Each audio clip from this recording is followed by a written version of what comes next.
Good afternoon, everybody. Thank you for being here. I am Susie Weisinger, and I'm the president of the Residents' Council. Today is the first semi-annual meeting of the Residents Association of 2022. We are here to recognize the many We are here to recognize and thank all the many community volunteers who give so much of their time to make our life at Whitney Center enjoyable and fulfilled. I am sure that when you first visited Whitney Center, the first place that you saw must have been the amazing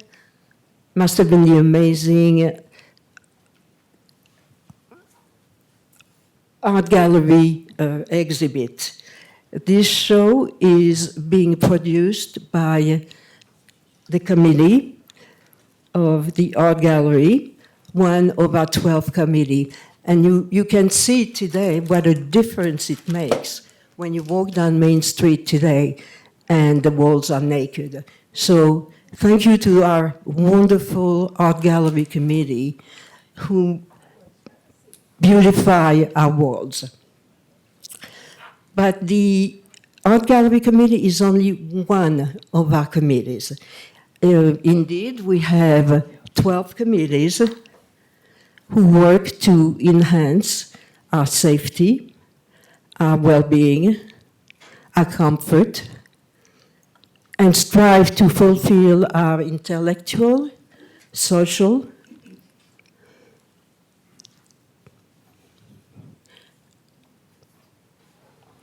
I am so sorry, I lost track of what I was talking about. We strive to fulfill our intellectual, cultural, and social needs. And thank you to all of you. Thank you to Mike Mambaros, Ken Sandberg, and Peggy Joyce for their presence. Please note that there will be ample time after all the presentations to ask questions and bring suggestions. It is now my pleasure to introduce the art.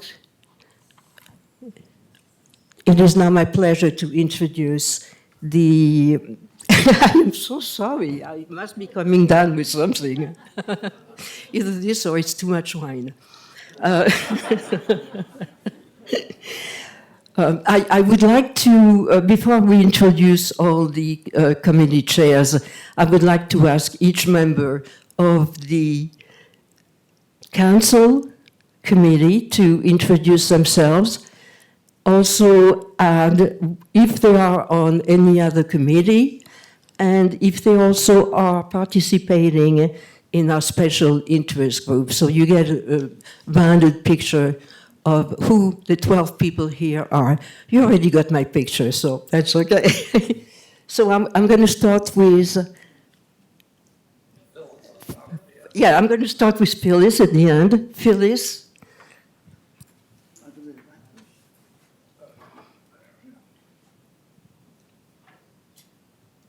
All right.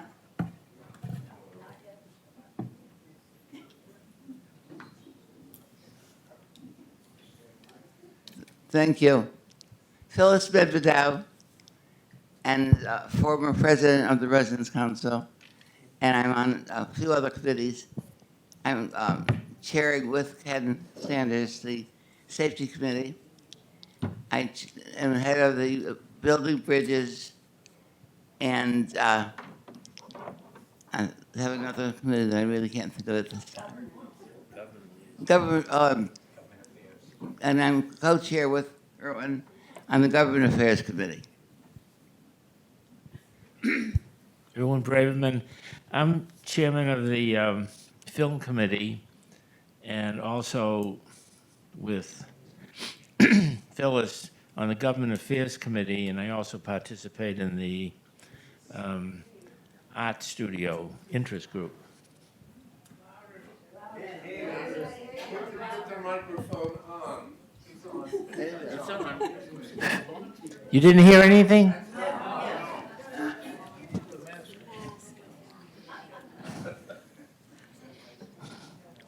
Okay, I'm sorry. I'm negative, but I'm doing this because I was exposed. Anyway, I'm Erwin Braverman. I'm chairman of the Film Committee. I also am on the Government Affairs Committee, along with Phyllis here, and some other committees, and also a member of the Art Studio Interest Group with Floyd. I am co-chair of an interest group called the Art Studio. We engage the services of outside teachers approximately 5 times a year. We have about anywhere from 8 to 10 students at a time in the Art Studio, working furiously on watercolor paintings. Hello, I'm Nancy. Can you hear me? Yes.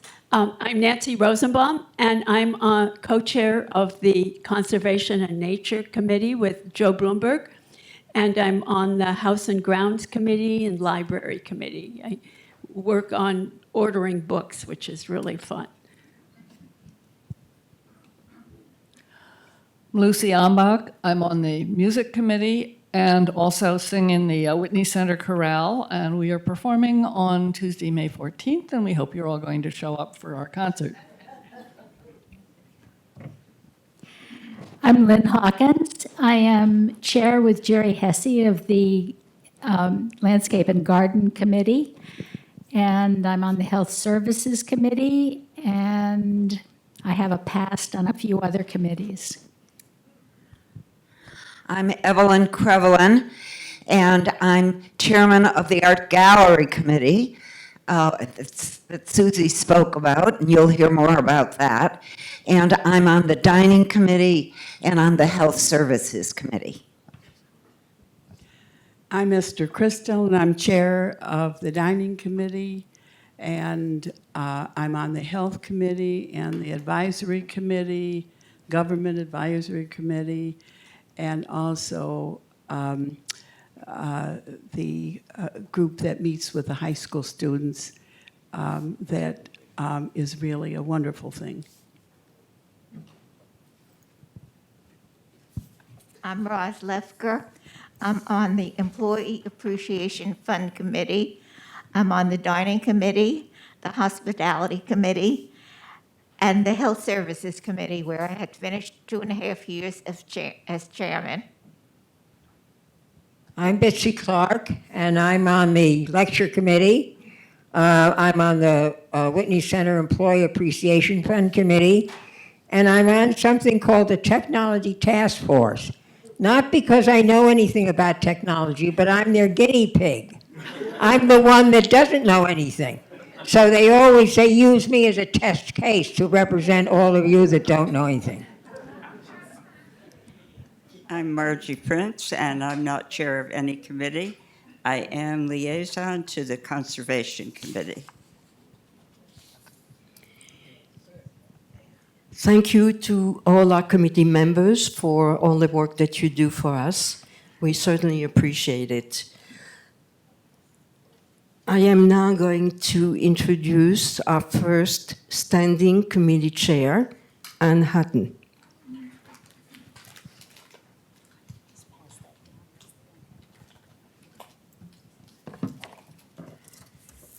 The Art Film Committee started some time ago with 1 member. Now we have grown to a small committee. We select titles from our own ideas, from ideas we read or hear about, or a suggestion from a resident, that all relate to a wide variety of artists. We obtain some of the DVDs from the Connecticut Library Consortium for no price, and some are streamed from Amazon Prime or Netflix for no charge or a minimal charge. They are previewed and are shown in the 2nd and 4th Fridays of the month, alternating between the Cultural Arts Center on Main Street and the 6th floor Commons. We meet quarterly, and anyone is welcome to come to sit in on a meeting or to join. the committee. Members of the committee are Dodie Gall, Ann Hutton, Myra Josephson, Roz Lefker, with Bitsy Clark being the liaison from the Residents' Council. Some recent films that have been shown are Jiro Dreams of Sushi, John James Audubon, Drawn from Nature, Man on Wire, The Artistic Crime of the Century, Basquiat, From Rage to Riches, The Life of Andrew Wyeth in Bold Strokes, The Barnes Collection, and Degas in the Dance. We need new projectionists in both areas of art film and in Irwin's group. And if anyone is interested in learning how to do this, both in the Whitney or in the CAC here and in the Commons, you could speak to Irwin about that. Next speaker is Evelyn Krevelin for the Art Gallery.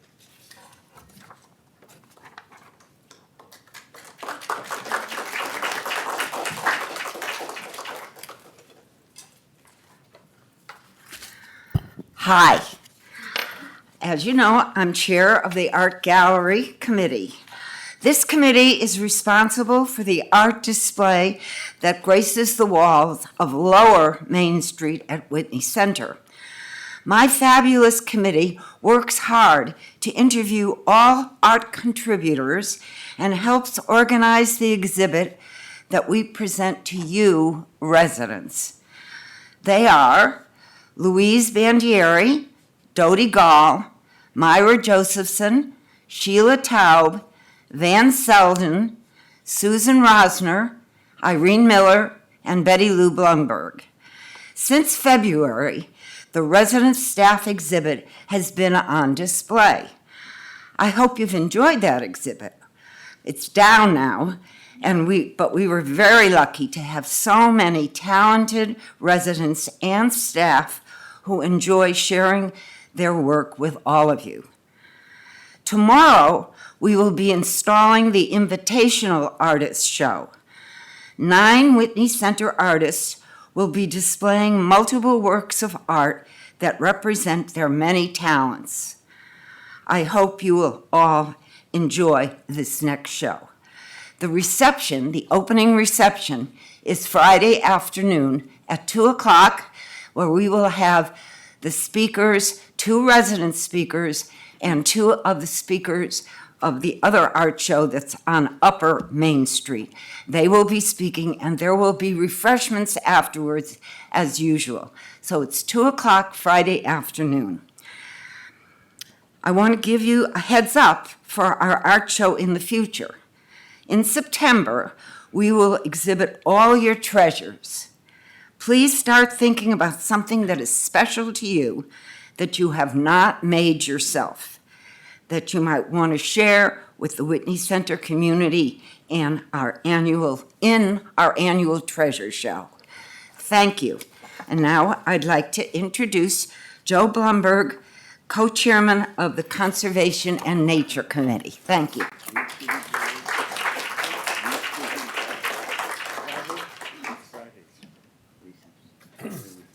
Thank you, Evie. Actually, I was hoping to introduce Evie because I just wanted to tell you that one of her kids and my kids went to school together, and my kid came back and said, "Who put the devil in Evelyn Krevelin?" In any event, yes, I have the honor of co-chairing this committee with Nancy Rosenbaum. One of the most exciting things that we're working on is the attempt to convert Whitney Center to partial or total use of solar energy. This is something that I feel in the long run has got to be done. And I have attempted to contact DEEP to see if there is any assistance that they can give a facility like this to convert to solar. As you probably know, the state does have programs to help owners of residences convert to solar. I have contacted DEP both by email and telephone and have not gotten a response. I will keep trying. I think most of you know that there is something going on with the property to the rear of this building, known as the Olin Powder Farm. And there is a committee called the Six Lakes Organization, which is part of Save the Sound, and we are representing Whitney Center on that committee. Just as a point of information, the Hamden Land Trust has the right of first refusal on that property, and frankly, I anticipate it's going to take a long time, and recognizing the age of all of us, I question whether or not we'll be here when it's accomplished. We were in charge of the Earth Day commemoration here, and we celebrated it with a bird walk in the morning, led by Flo, and we had nature films, and then we had a street cleanup in which many of our members participated, and we cleaned up Leader Hill, part of Treadwell, and part of Putnam Avenue. And I'm sorry to say that walking and driving on those streets today doesn't look like we did a damn thing.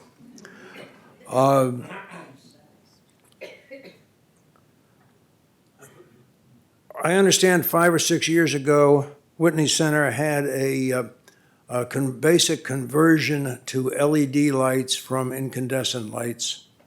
And what we plan on doing at this point is people who have moved in since that time may not have LEDs. We want to see them, we want to get to them, and we want to find out what can be done to convert them to LEDs. And I believe that management is going to contact the UI company to see if we can get a particular deal on purchasing the LED bulbs from them. Another part of Earth Day was we had an exhibit of plastics and how to recycle them that were shown both in the South Building and in the North Building. That was put together by Ron Bell. And at this point, I would also like to thank Ron for his previous leadership on this committee. Finally, I received a call yesterday from Joan Stone telling me that she was walking on the back trail a few days ago and came across a coyote. She says it was a large male coyote that was probably as much afraid of us as we are of it.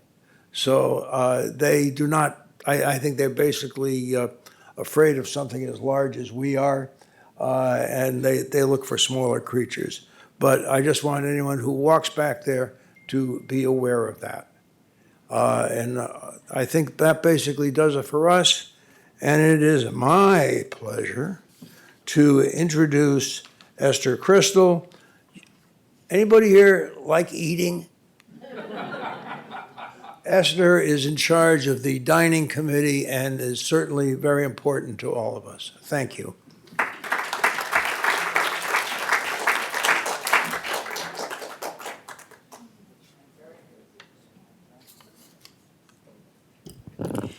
Everyone likes eating.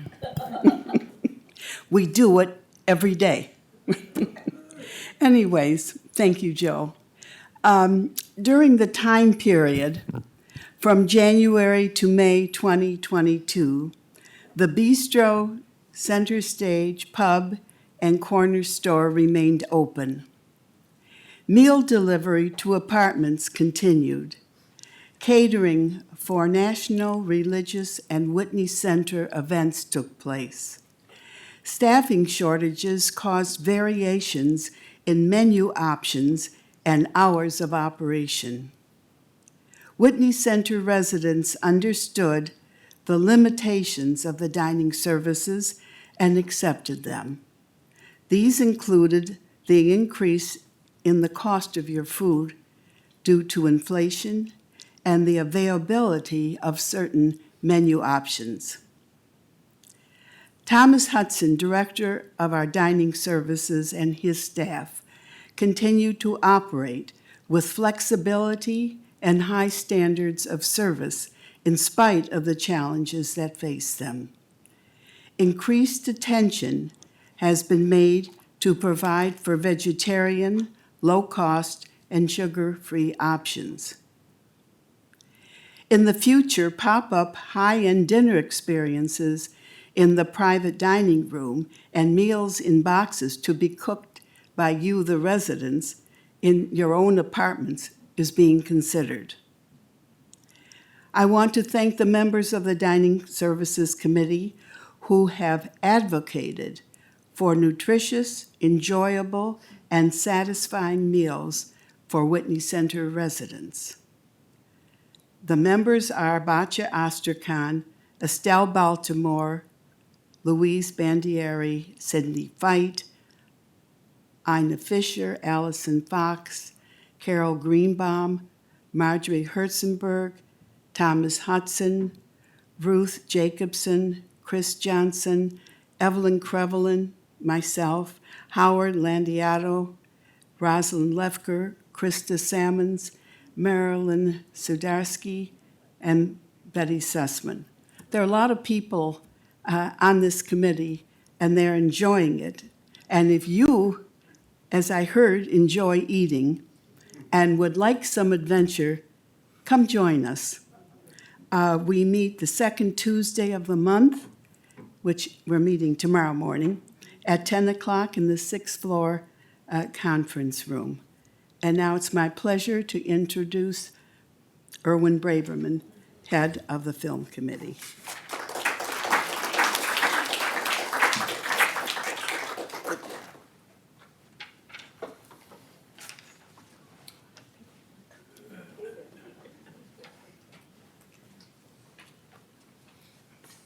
Thank you, Esther. So, before COVID, the Film Committee screened 12 English and foreign film movies each month. And since last December, we've been able to resume our schedule. And in addition, we've added a matinee performance once a week for those who find it difficult to come in the evening. Also, with the upgrade in the Wi-Fi system last year, we now are able to very reliably stream movies not only in the CAC with its upgraded equipment, but also on the 6th floor with its old equipment. So we're really in great shape in that form, in that sense. We also have been given permission by Amazon and Apple TV to stream their movies here without a license, with their permission, which is really quite nice, as long as we have an account with them, which we do have. Our committee is made up of 9 individuals who have very diverse tastes with regard to film, and because of that, we're able to give you films that cover a broad range of interests, both in English and foreign language films. And most of our films are really enjoyed by our residents here. We also are very receptive to suggestions for films from you. Just come and speak to me or anyone on the committee. And also, I thank Ann Hutton for putting that little promo out that we would like to have other individuals learn how to use the projection equipment, not just to show films, but also for the art films and the conservation and nature group and anybody else who would like to project that type of media. So what we really need is a little geek squad who are willing to learn this technique, which is not very difficult. It's not rocket science. And in that way, we can be of help to everybody in the community. And finally, our committee, the film committee, really would not function as well as it does if we didn't have the assistance of Maria Freda, who's an individual who orders our Netflix films. We get a lot from Netflix, or picks them up from Best Video when they don't have them. And she orders them, they come in the mail, she gets them to me, I get them to the people who are going to show them, and it really works in a very wonderful fashion. And I also want to thank Dick Beals, who, former member of the committee, who has been on the committee for many, many years, is still keeping track of the schedule and updating our database so that we know when we last showed a movie and we don't show it too often. So our film committee consists of Debbie Bavilsky, Myra Josephson, Helen Lane, Fran Tabor, and Bob Tabor, Steve Gurney, Rhoda Cohen, and a new member, David Kirsch, who's replacing Betty Sussman, who's stepping on down. So I thank you very much. And I want to introduce Chris Johnson, who will be speaking for Betsy Stern, who could not be here today.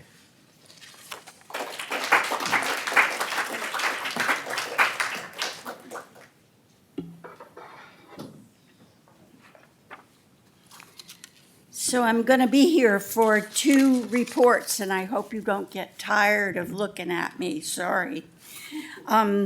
This is the Health Services Committee report. I'm a member of that committee, but Betsy Stern wrote this report. Betsy Stern was elected chair this January. At that meeting, Roz Lefka retired and was thanked for her outstanding service. Following meetings have explored the goals and purpose of this committee. Those that are we began by acquainting ourselves with the healthcare programs available here at Whitney Center, those that are available to all, and those in which we may be specifically enrolled. Dr. Erwin Braverman gave information on each program and answered many questions on them. In March, we had an introduction to the social services here and an informative introduction to the staff. Opportunities to volunteer in programs to benefit our community were discussed. A group of volunteers from the committee who were introduced was formed and have met subsequently with social services and initiated a subcommittee called Meet Your Neighbors. In this program, volunteers meet the residents who've been referred by coordinators and who have expressed an interest for a visit, all under rules of confidentiality. We hope to institute an informal program for the memory and healthcare units as well. In April, we had more meetings with staff to discuss these programs further and learn more about our social services programs that are ongoing. Our May meeting was to meet with the memory unit and healthcare staff and be introduced to the units in small groups, but much had to be canceled because of COVID. We will hopefully learn more in the future. We hope to include programs on memory and ageism at the monthly meetings, which are held on the first Tuesday of the month from 2 to 3 and in the 6th floor common. I wish to thank all the members of the committee for their participation. Betsy Stern, Chair, Health Services Committee. So now I'm going to turn around and become the chair of the Hospitality Committee. Thank you. The Hospitality Committee began 2022 slowly because a COVID variant again paused our activities. We held up greeting several new residents at the end of 2021, and finally in February began meeting new residents with our hospitality bags, which Sue Davis puts together with information and gifts. The ice cream socials which had finally begun in the spring of 2021, scheduled for every other Friday, were also paused in January because of COVID. They were finally started up again in February and have been held every other February in the bistro from 3 to 4. We thank Colette Buckles for her expert scooping. Tom Comezzo's sing-along has also continued in the living room afterwards. At the end of January, the Hospitality Committee brought back the Storytelling Slam, which had been paused for the past 2 years. John Watson and Gus Davis have alternated as MC each month, and it's been a great success and very well attended. New stories from other residents would be appreciated every month. So think of a story and volunteer. Sponsored and organized by the Hospitality Committee, the monthly meeting with Mike Rambarose and new residents, called Conversations with Mike, continued this year, meeting in the pub once a month. In April, for a different approach, Mike met with our 2 100-year-old residents, Elizabeth Mayo and Betty Green. During the rest of the year, we will continue with these activities, and the committee members will also continue to invite new residents to dinner or lunch or to many of the Whitney Center events. I want to express my appreciation to Debbie Kohlberg, our liaison, for her help and advice, and my great appreciation to the members of the Hospitality Committee who work so tirelessly to welcome our new residents. Our members are Debbie Bovilsky, Sue Davis, Sydney Feit, Mary Alice Frankenberger, Carol Greenbaum, Ernie Jones, Marilee Kaplan, Roz Lefker, Susan Meredith, Helena Platt, Barbara Rushba, Betty Sumner, John Tully, and Carol Wilson. Thank you all. Chris Johnson. Oh, I'm supposed to say. I'm sorry. I'll introduce Carol Gilstead as the head of House and Grounds. Sorry. Almost forgot.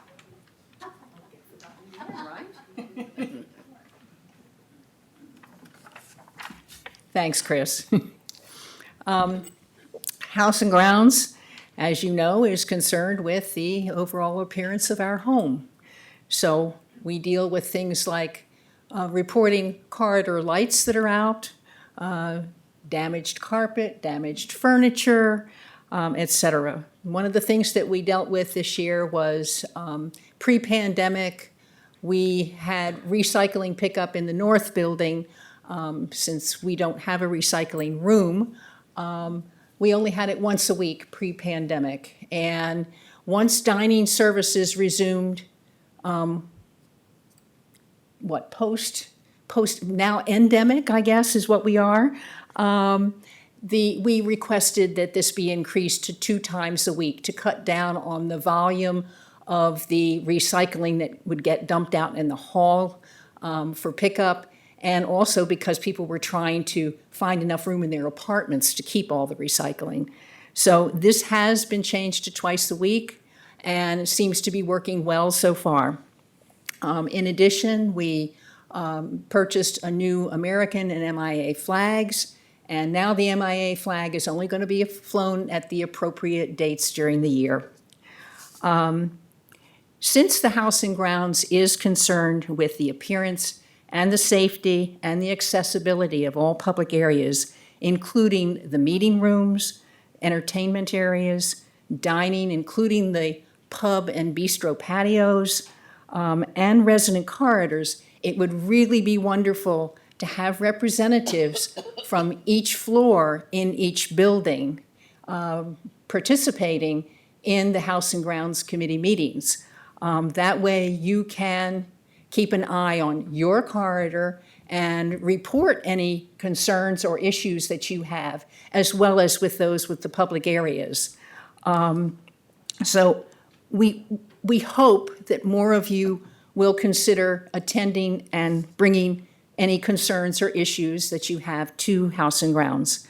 The House and Grounds, at this point, we have no representatives for the first and the fourth floor in the North Building, and we have no representative for 3, 5, and 6 in the South Building. So if you live on any of those floors, we'd love to see you.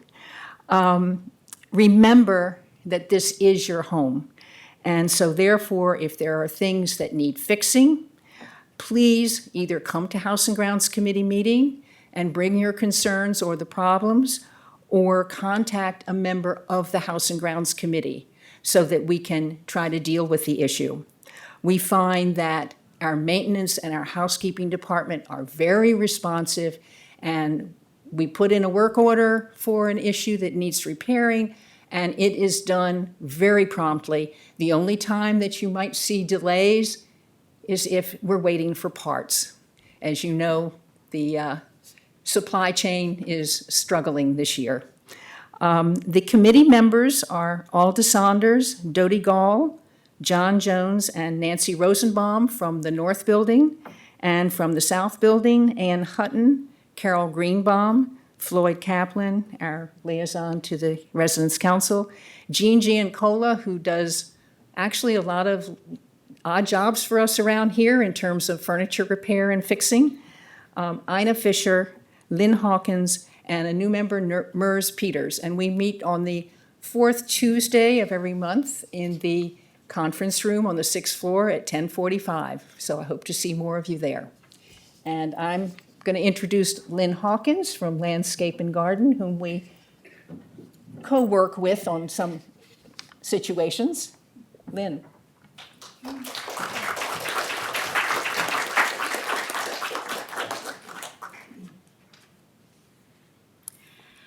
Thank you, Carol. We definitely do work together. Jerry Hesse and I are co-chairs of the Landscape and Garden Committee.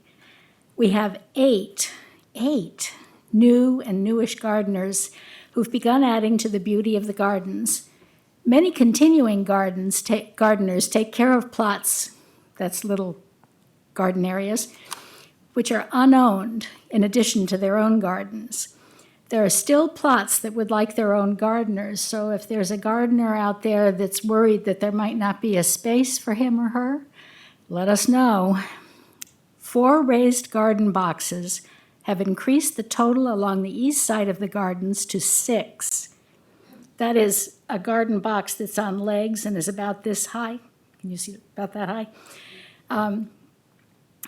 In addition, there's a beautiful, or soon to be beautiful, when it's planted, as it has been before, box on the 6th floor patio off the plant room in the North Building, maintained by a committee member. If you want a raised box, just ask, but be prepared to maintain it.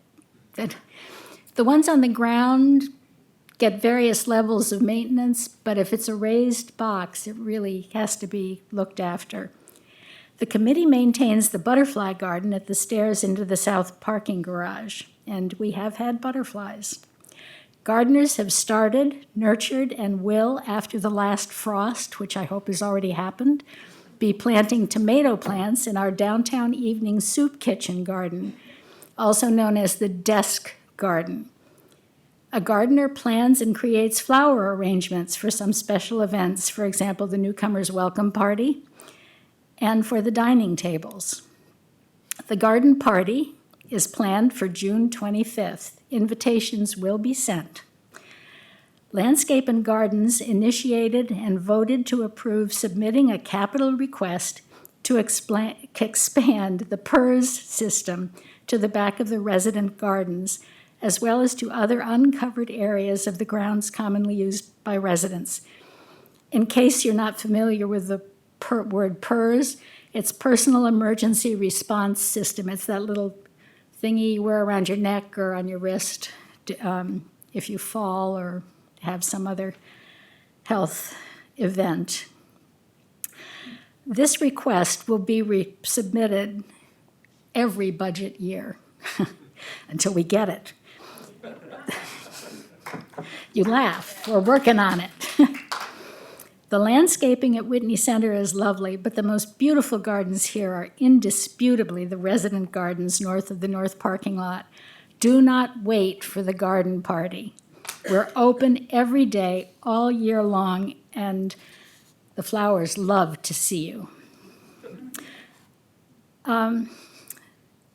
Landscape and Garden Committee members, some new, some retired from active gardening, but all contribute or have contributed and or will contribute to the beauty of Whitney Center.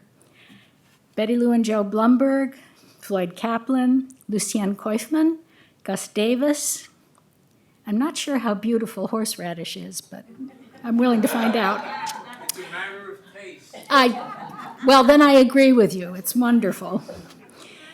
Vicki DePalma, Allison Fox, Carol and Rolf Gelstad. Carol is our secretary. Jerry Hesse, who's the co-chair. Georgia and Steve Jennings, one on with a raised bed and one on a ground plot. Jim and Chris Johnson. Marilee Kaplan, Yvonne Kolodny. Ellen Melnick, who has taken on so many different areas of the garden, it's incredible. Janet Mickow, Nancy Rosenbaum, Alda Saunders, who is past chair, Mark Schwartz, Greg Seaman, George Seligman, past secretary, by the way, Alan Sparrer, Joe Stone, and Connie Topman. Our staff liaison is Mark Brown with his sidekick, Kara Ronnie. And now it is my pleasure to introduce a very hardworking chair of the lecture committee, which when I was on the lecture committee, I thought it was the most difficult job here. Mike McBride.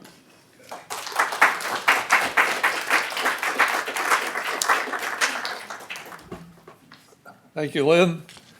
I titled this "In Time of COVID," 2021 and 21-22. Because of the COVID epidemic, lectures during 2021 were presented by Zoom on Mondays. Then during the fall of 2021, they were in the CAC on Tuesdays. That was to allow dining with speakers. Then during the early spring of 2022 by Zoom on Mondays again, and finally during late spring on Mondays in the CAC here.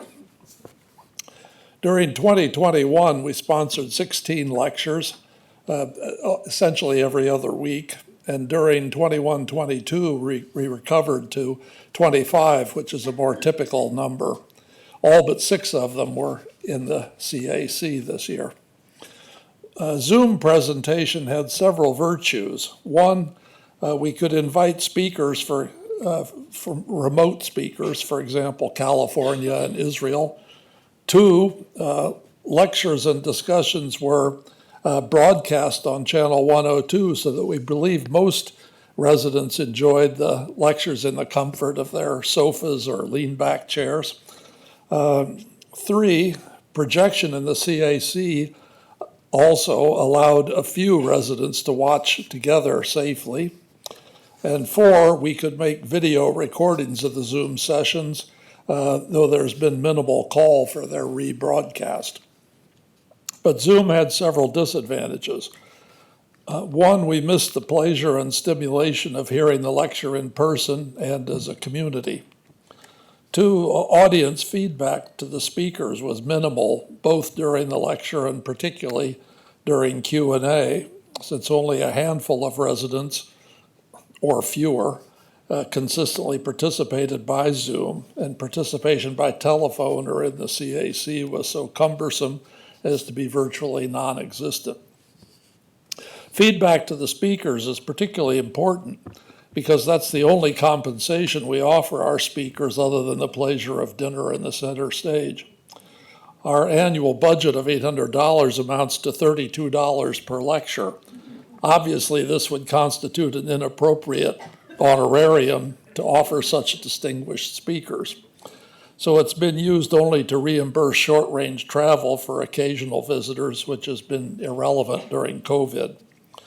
We're lucky that we have so many talented, generous speakers among our friends, colleagues, acquaintances, and in some case, within our families. I know of only one instance where inability to provide an honorarium made us lose a prospective speaker. Going forward, we continue to welcome nomination of potential speakers and topics and suggestions for improving the format. We anticipate continuing with in-person lectures in the CAC, that is, not broadcasting anything, COVID willing. But we may consider occasional Zoom presentations by distant speakers, which we've learned now to do. So the residents who have served with the committee during the period are Lucy Ambach, our representative here from the council, Bitsy Clark, former chairperson, Gus Davis, David Fisher, Dodie Gall, Tim Goldsmith, Steve Gurney, Annika Hathaway, who's co-chair, Lynn Hawkins, Steve Jennings, myself, Phyllis Medvedow, Barbara Oberg, Mark Schwartz, John Tully, and Tom Wallace. And we've had important staff support, particularly from Nick Ricciardi, who sets up the AV for us, Janet Fowler, Maria Freda, and Melissa DeGran. Thank you. And next is John Jones from the Library Committee.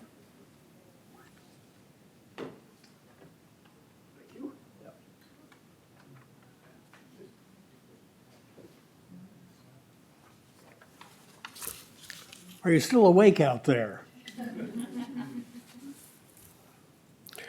This report is about the progress over the last half year at the Whitney Center Library, your library. The library, which is located just a few steps from here, holds approximately 7,500 books. The largest proportion of those books are for pleasure reading. It is staffed by the Library Committee, over a dozen willing volunteers who strive to keep it orderly and presentable. The library is currently open 24 hours every day.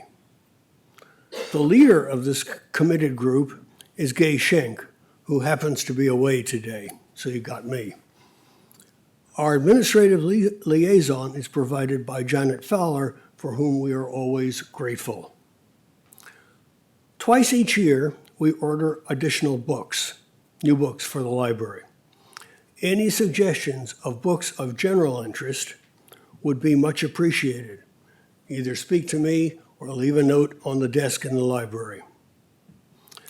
The mention of new books, there's about 100 of them a year, reminds me that we are running out of shelf space, which leads to the vexed question, which books should be culled?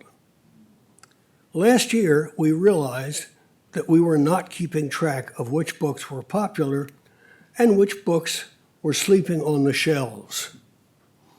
As a result, we recently introduced a due date system, which both helps our borrowers to keep track of when a borrowed book is due for return, and it allows us to keep track of those books in active circulation rather than just snoozing on the shelves. Finally, a couple of dates for your diaries. On Wednesday, 18 May, in cooperation with Maria Freda, a state representative for Services for the Blind will be here at the CAC at 7:30 p.m. Secondly, the Library Committee will be holding an open house on 9 June from 2 until 4 to introduce all who are interested in the layout and procedures for using the library. Refreshments will be served. All are welcome. Of course, these events will be more fully promoted on the Whitney Center kiosk and on the weekly calendar. In closing, I can't resist reminding you that we always welcome more volunteers. The next speaker will be my esteemed friend, Dodie Gall, representing the Music Committee.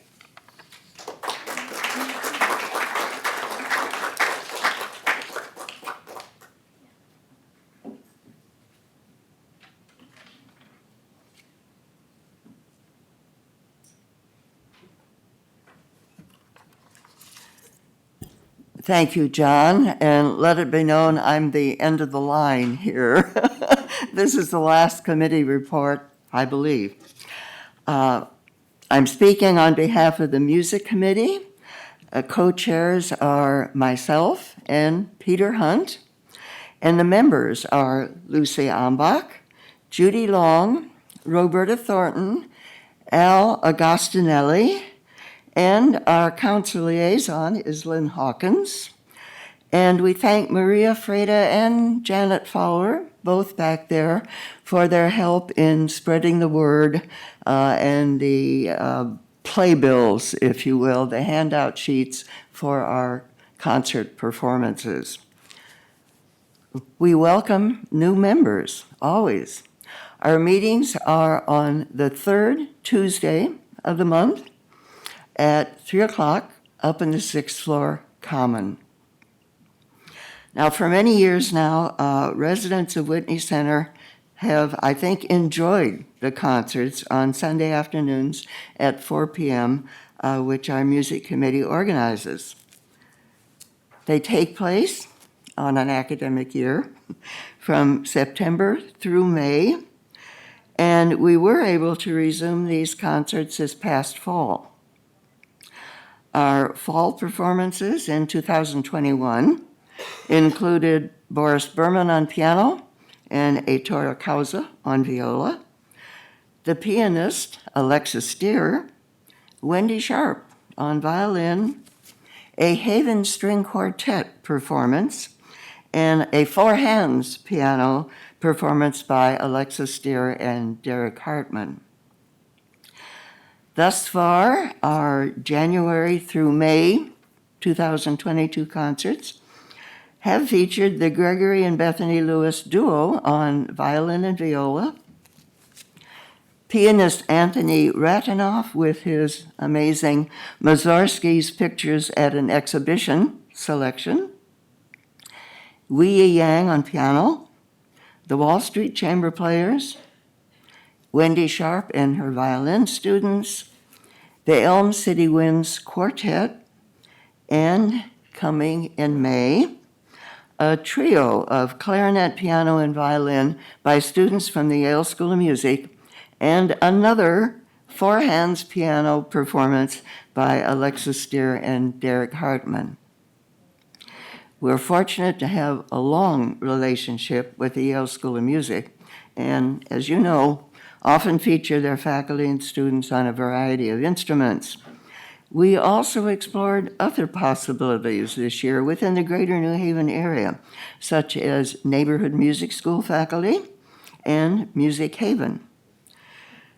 And we look forward to presenting continuously varied musical concerts in this coming September 2022, hopefully through to May of 2023. Thank you. This is it for the committee reports.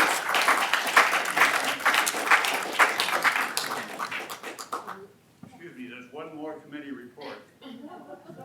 You forgot me.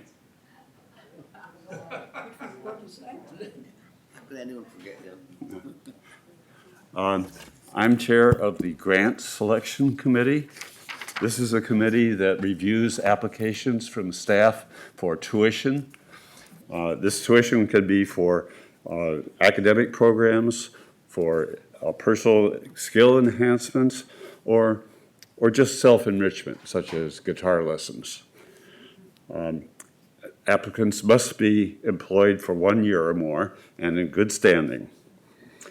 These are reviewed and they're awarded in May. The deadline for applications is May 1st, and we have now a large number to review in the next week or two.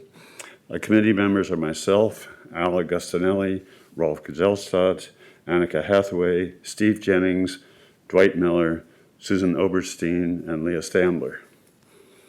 Last year we had 6 applications, and all of them were excellent, so we awarded all 6.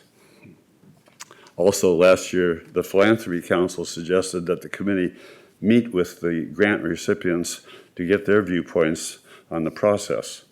So 1 or 2 of us met with each of the applicants.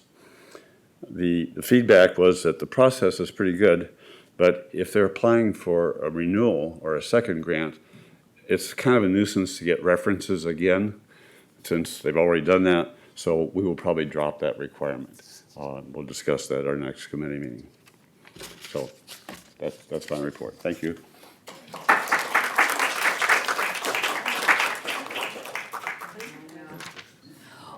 All of you can read these reports in the binder in the library, the Residence Council binder in the library, as soon as all these committee presenters give me a copy of their report, and I can put it there.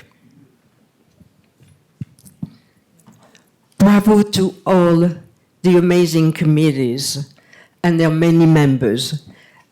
You make our lives here at Whitney Center interesting every day. Thank you. I'd like to applaud you.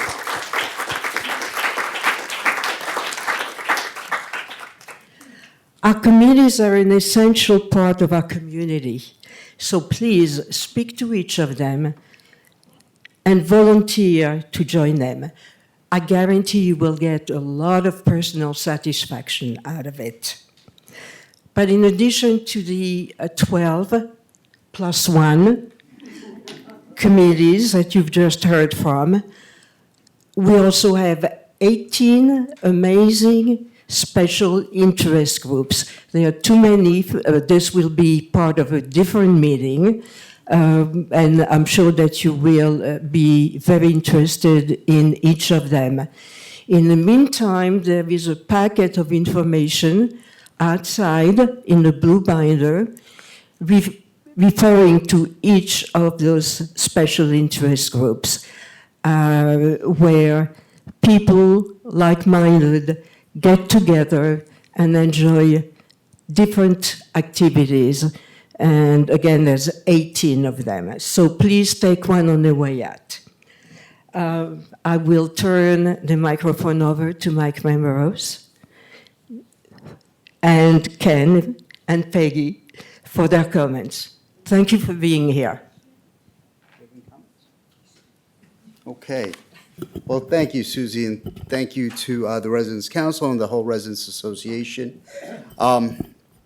Just briefly, I'd like to say how, and I've said this before, but I'll continue to say it, how much I and the administration appreciates the partnership that we have with the council and all of the committees.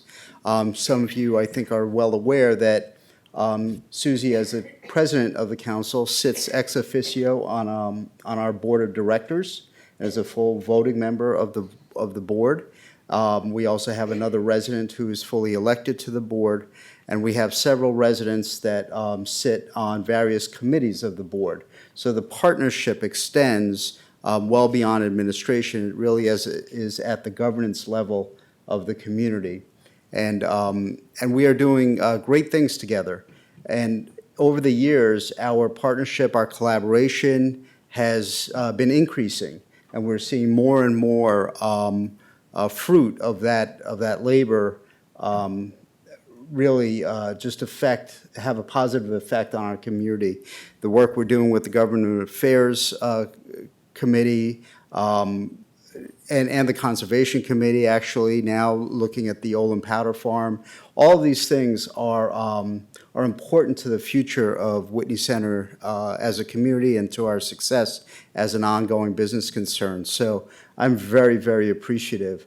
And finally, I'd just like to say that while we navigate these uncharted waters of COVID and now workforce shortages that the whole world is really facing, I appreciate your partnership even more, your patience and understanding as we figure out how to prepare ourselves for the realities of the workforce issues that we're facing, not only in healthcare, but in all general services. And so we focus on essentially three things that we've always focused on for our residents and members as a community, and that is connection, belonging, and contribution. We are a community that believes wholeheartedly in an individual's self-determination and a right to engage in life and be fulfilled. And we've lived by that and operated by that for the last number of years. And we are extending that more intentionally now to our employees, to all of our team members in the workforce. And we want to make sure that they have a sense of connection to the organization, to the community, to the people we serve, that they feel a sense of belonging, heightened belonging, so that their contributions are compelled rather than feel obligated. And so along those lines, I want to say thank you to Bitsy for bringing Death by a Thousand Cuts to the community. Yes. And I look forward to more community building opportunities with the Residents Council and the Residents Association in general. So thank you very much, Susie. I appreciate it. Thank you.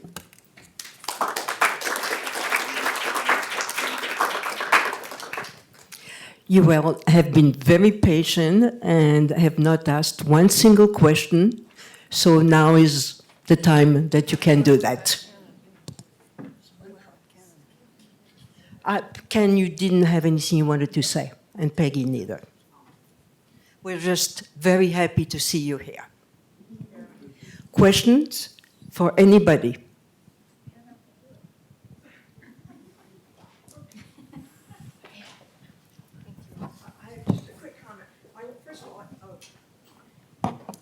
Apologies, apparently my phone could be heard by everybody. I thought it went into my hearing aid. But just quickly, yesterday's buffet was terrific. The staff were spectacular. They worked really hard. The food was excellent.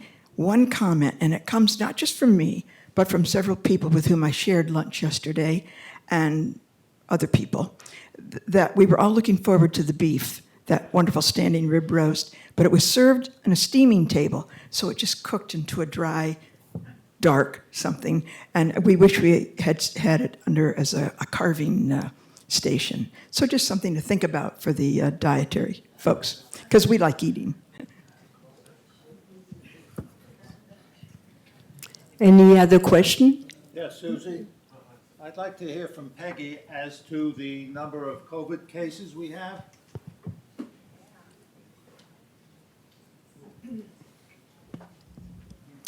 I had a feeling I wasn't going to get away easy. Yes, so as you all were notified last week, we did have 11 residents in the health center that tested positive for COVID. We had a few people with runny noses, and now we know how to manage COVID, so we became very proactive and we tested the entire unit, and 11 of those people became positive. The good news is none of them are ill. Many of them have no symptoms. Actually, 7 of those 11 never had a symptom and still have no symptoms. The ones that had symptoms were very minor. We isolated those individuals. I will say the team in the health center did a phenomenal job. 11 is a lot of people to manage. The great news is some of those people had roommates. Their roommates necessarily did not get COVID. So you can see our infection control principles that we all know as healthcare providers worked. The good news is we've been in touch with the Department of Public Health because it was a large number. We reported ourselves, which is mandated to do. We spoke with them on Friday, and they're saying as long as everybody tests negative tomorrow, weekly, you have to do a repeat test. So all the residents tomorrow will once again get tested. If they're all negative, except for those 11, which will probably continue to be positive for a while, everyone in that unit can come off isolation on Friday. And life will go back to some normalcy. But again, I just warn everybody, we do track how it happens. We become very great investigative nurses. We do know it came in from visitors. So please tell your visitors if they come. I know everybody wants to see each other. I know that's just human nature. But if you have any symptoms, even if it's a minor runny nose or a little cough or a cold, please postpone visits, because that is how we did track it back to 2 people came in to visit 2 residents, and from that, it just spread very quickly. So again, we really want to make sure we minimize it. In the apartments, currently, we have one resident that is positive, that is isolated. The unfortunate part is before we find out someone's positive, sometimes they do expose others in the community to COVID. So there is a handful of people that are on what we're calling exposure protocols. Those people have a lot of freedoms. They can still move about the community with masks, and they are tested routinely as well. After day 5, the people that are on monitoring, if they have no symptoms, they then can come back into the public with no masks if they so choose. And again, just as a reminder, in Connecticut, our positivity rate right now is 11.2%. So I don't want to panic anybody, but just be aware, be mindful, use precautions, and we're all so good at knowing what to watch for and to look for now. We just need to make sure we protect each other as best as we can. We did have our 4th booster clinic, which was a great success. There are 18 residents that were not available, 1 or 2. We did it 2 separate days. Excuse me. They were not available one of those 2 days. So this Thursday, those 18 residents will get their 4th booster. We won't miss anybody, I promise.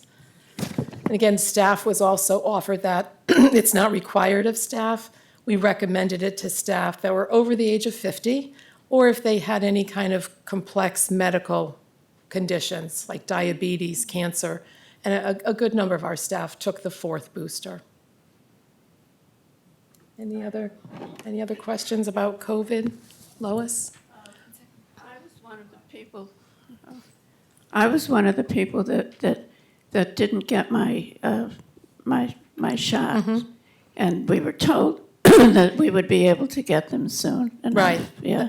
I just mentioned Thursday of this week from 9:30 to 11:30. You'll be those 18 residents will be notified this week. Oh, wonderful. And you'll be able to get it Thursday in the pub. Good. Between 9:30 and 11:30. Good. Thank you very much. And if Yes. for some reason, if you're one of those 18 and that time frame doesn't work, we'll make sure we make a time frame for you that will work.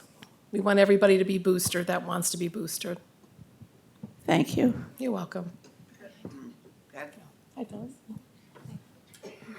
I can talk.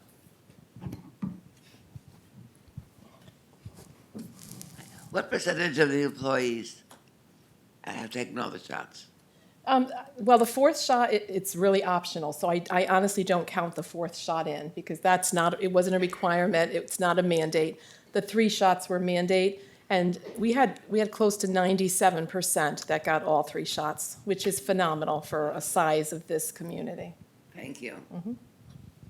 What an increase. Yeah. Well, if you remember back, going back months ago, the governor did mandate everyone that works in senior living had to get that 3rd booster. So people that were on the fence, those were the people that needed to decide whether or not they could put in for an exemption if they had a legitimate cause not to get the booster. And that went through a review committee, and they were either approved or denied. If they were approved, they did not get the booster, but it was just a handful of people. The majority of people that were on the fence, once they heard the mandate from the governor, did get the shot. Thank you. Mrs. Blumberg? I also want to thank Phyllis and her committee for the beautiful brunch that was presented for the new people. I have never expected anything so lovely, so well presented, and it was just a wonderful way to be welcomed. And I would also, as a Jewish member, like to thank everybody who worked on that Seder. I never expected a place like this to conduct such a beautiful, meaningful service, and that people who served us were just marvelous. So I thank you all.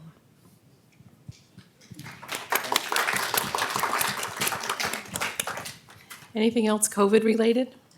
Good. Thank you, Peggy.